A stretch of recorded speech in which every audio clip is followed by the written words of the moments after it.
It's time to get crafty. Once again, we're talking about those craftily-crafted craft, Star Trek Shuttlecraft, Round 2! Seriously, these light, robust crafts can almost certainly not take more than one shot before crash landing. No, I'm of course joking, but let's be honest. Shuttlecraft in the Star Trek universe don't have an easy time of it, just like I just had that horrid time trying to say the word craft in some way at least 10 times before the end of this intro, which I have just failed to do. But thank you for returning to the second part of Trek Central's deep dive into Starfleet's support shuttles. This time we're covering the embarked craft of the Kelvin timeline, Discovery, Picard, Lower Decks, Prodigy, and Strange New Worlds. Craft. Ha-ha! Out of the jaws of defeat! Engage!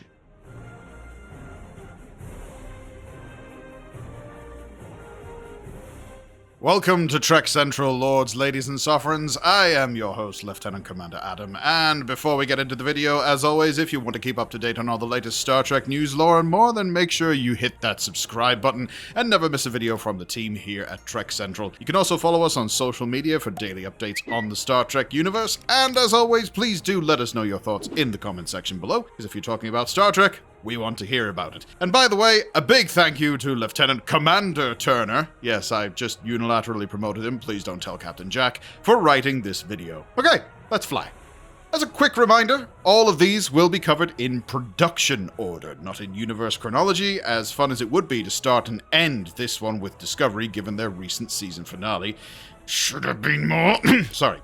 The Kelvin-Type, for starters, was active likely before and sometime after 2233. Several of these shuttles were part of the USS Kelvin's complement. As expected, the shuttle has two nacelles attached to the ship's main body by elongated pylons, and these nacelles house the shuttle's small impulse drives powered almost entirely by lens flare. Access from either side, just forward of the nacelle pylons, was provided by two large hatches each, and the cockpit, of course, had two chairs, helm on the right, with a view from three forward windows, and the two compartments were separated by a hatch. Simplistic and very 60s. The crew of the USS Kelvin were able to escape aboard these shuttles and the destructive forces of the mining ship Narada as it began brutally attacking its mothership, captained by George Kirk for just 12 minutes, who ultimately led to sacrificing himself, saving the lives of 800, including your mother's and yours. I dare you to do better. Oh god, that was a horrible impression. Let's just move on. The military shuttle, which was simply called military shuttle for reasons, I guess, was a departure from the usual nacelles located at the bottom aft of the hull. Instead, this time sitting at the top, Chaffee style, being replaced in their traditional place by short wings.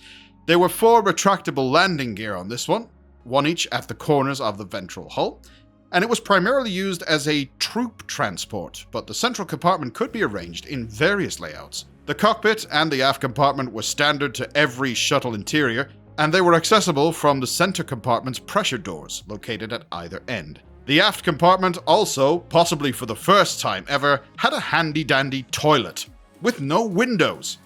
We saw 4 different variants of this particular type of shuttle. Variant A had 4 rows of seats facing each other, running the length of the craft, forming 2 aisles, and this configuration allowed equipment to be stowed between the 2 center rows of seats. I may throw up on you. Variant B was a more comfortable looking version with less of a dropship style seating and more akin to, well, maybe premium economy airplane seats, with them arranged in pairs facing forward with an aisle running either side of the middle row of seats. But not a drinks carrier in sight. Poor form. Variant C was a configuration with cargo doors on the ventral hull and a gravity plate on the cabin's roof. The seats ran the length of the interior hull on either side, with the center of the compartment clear, save for some safety rails around the cargo door. Handy for when you want to do a space jump, Master Chief style, onto Vulcan. The planet, not a person. And finally there was Variant D. This one had 2 transporter pads in the center of the central cabin with seats along the sides, and the transporter controls took up the center of the starboard bulkhead. It was also very handy when you wanted to transwarp beam aboard the Enterprise. Maybe they should have come up with a different one for covering up plot holes. What? Sorry, I didn't say anything.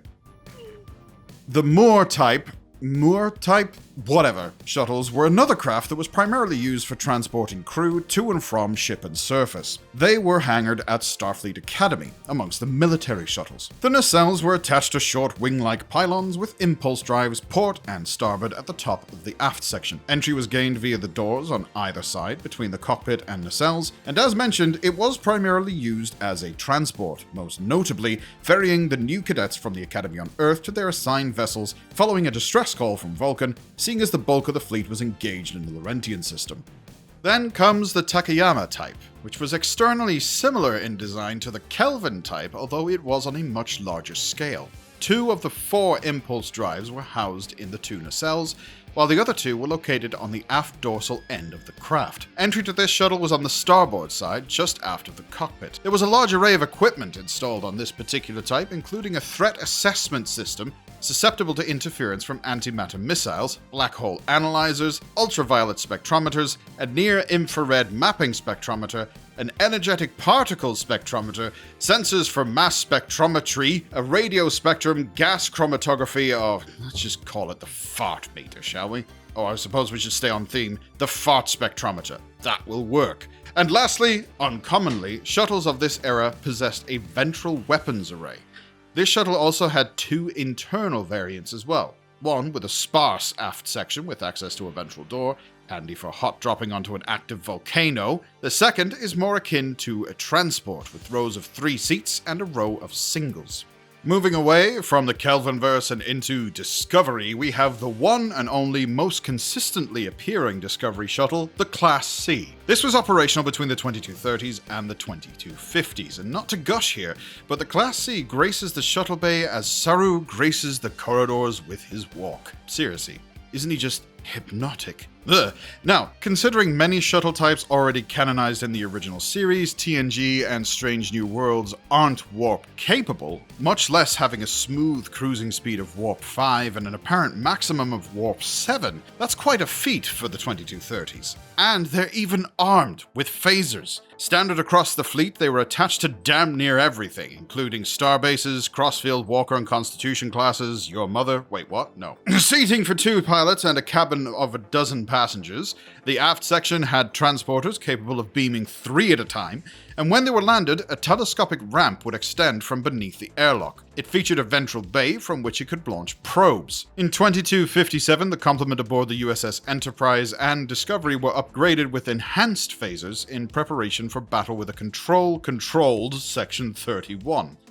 Many appeared reconfigured with a larger aft section, as evident by DSC 12 and 23. Now remember I said 2230s to 2250s? Right, yeah, that was purely for Starfleet use. They were still around by the 2390s. A common sight at Starfleet facilities in the Sol system as taxis and school shuttles by civilian groups, such as the WSA, or dropping Picard off to Vasquez Rocks to visit Raffi. They were all over the place. They'll probably never go away.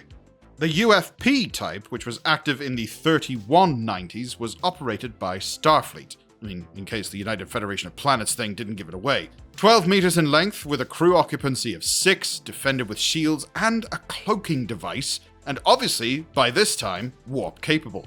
The seating arrangement consists of a forward pilot station, twin support stations on both port and starboard sides, and of course, a centralized command chair. In the event of a crash or emergency landing, protective shields would deploy over the shuttle's viewports. In these situations, the shuttle's distress beacon would also activate. Rations carried an approximate 3 days' worth for 4 people, and thousands of these shuttles were used during the evacuation of Earth when the dark matter anomaly began to threaten the planet. Next up is the Type 14. This was operated by Starfleet in the 2400s. They were capable of long-distance, high warp speeds, and they had seating for 2 crew and standing positions for a few more, like some kind of backwater concert. The scale of the interior to the exterior is unclear, as it appears somewhat on the large side when it docks onto Helios 12, which itself is fairly small, as are its viewports in comparison to the forward window of the shuttle, but, well, it looks cool regardless. Admiral Picard and Captain Riker were able to commandeer one such shuttle, the Savick, from Captain Shaw's Titan A. with some help from Commander 7 in their valiant mission to rescue Beverly and Jack Crusher. Another was also used to evacuate the command crew of Enterprise D from Titan A during the attack on Earth Space Dock 2 and ferry them to Atham Prime, Atham Prime, Anthan Prime, Amazon Prime Fleet Museum to retrieve the beautifully restored Galaxy-class Enterprise D.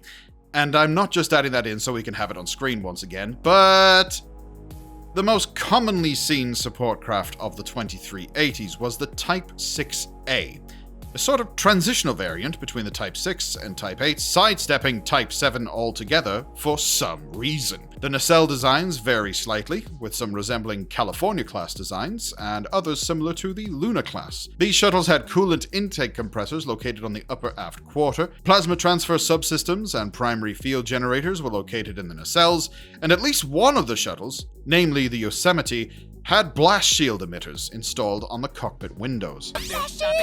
Overall person capacity is approximately 8, with standard cockpit crew seating of 2. Entry was either via the rear hatch or either side behind the 2 cockpit seats. Benches for passenger seating were located along the outer of the aft compartment, with ample room for cargo, and they also housed a replicator on the port side between the bench and exit hatch, in addition to emergency rations on the port side. There were at least 5 of these attached to the USS Cerritos, including our favorite, Redwood. The Protostar-Type was a small shuttlecraft, shall we say. While it was likely exclusive to the USS Protostar, it was not a standard issue as it would be built on demand by means of the vehicle replicator in the shuttle bay. Disruption of this replication could mean that parts were unfinished or just plain built around the object in the way. In the case of Ruktak, who was entangled within the framework in an attempt to stop Gwyn, she was able to break free of the shuttle, which destroyed it. Whoops. The USS Protostar could also construct an aqua shuttle with a vehicle replicator, but not the same as the one seen in the animated series. This had the capacity for 2 passengers and a pilot. And similarly to the shuttle, it could be constructed in quick order. The Protostar's registry of vehicles appears to be sequential because regardless of the type built, it keeps going on. The shuttle preceding is 06, and the Aqua Shuttle is 07. This suggests that 5 other vehicles were built and used before the ship was recovered.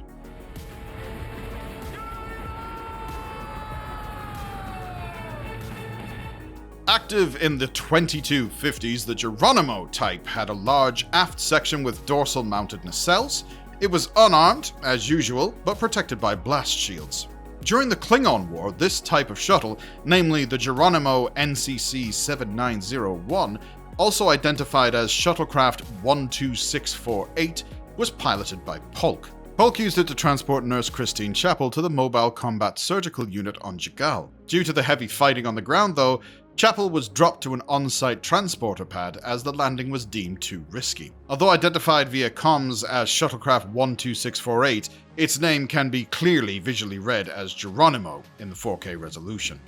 And as a bonus, because my writer forgot this alternative 2404 ship from Star Trek Voyager, what a plum sack, we have the SC-4. This was not specifically designated, but that was its registration. It was evocative of the Type 2, or Class 9, as it was the shuttle used by Admiral Janeway with a means to further half-inch a chronodeflector from the Klingons with a little help from Miral Paris, in order to casually time-hop back to Voyager's past in 2378 and alter the future. Something Captain Harry Kim had to say about, ironic that it be him, "Prepare for transport, I'm taking you into custody." Considering he, technically unbeknownst to him, tried to do the same decades earlier to correct his own mistake in killing the entire crew. What a knob. The shuttle was capable of warp, as it should be by that time you'd think. While it was highly durable and defended by deployable ablative hull armor, its occupant would feel less than a fart on the wind as a result of a weapons barrage. But it still couldn't be a prolonged match for a Klingon ship, much less 3 Negvar classes, and require backup. It also possessed a cloaking device, which was used to mask its approach on a Borg transwarp unicomplex, but it was ultimately captured.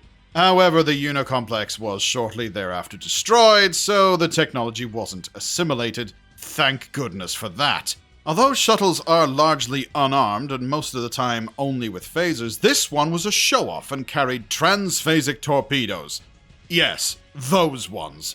And thanks to these and the ablative armor generators being adapted to Voyager, it allowed them to pretty much one-shot anything. So, I am here to make Voyager an honorary Borg Buster. Oh, yes, that's right. I go back and see comments on other videos. You're welcome. Any other shuttles, though, that our writers may have missed? Please do. Feel free to make a list, and I will summarily put him back in his corner to get his smeg together. Let's fly. If, however, you want to keep up to date on all the other latest Star Trek news, lore, and more, then by all means, make sure you hit that subscribe button and never miss a video from the team here at Trek Central. You can also follow us on social media, join our community Discord server. But for now, I've been Lieutenant Commander Adam. Thanks for watching, and we'll see you next time. Live long and prosper, my friends.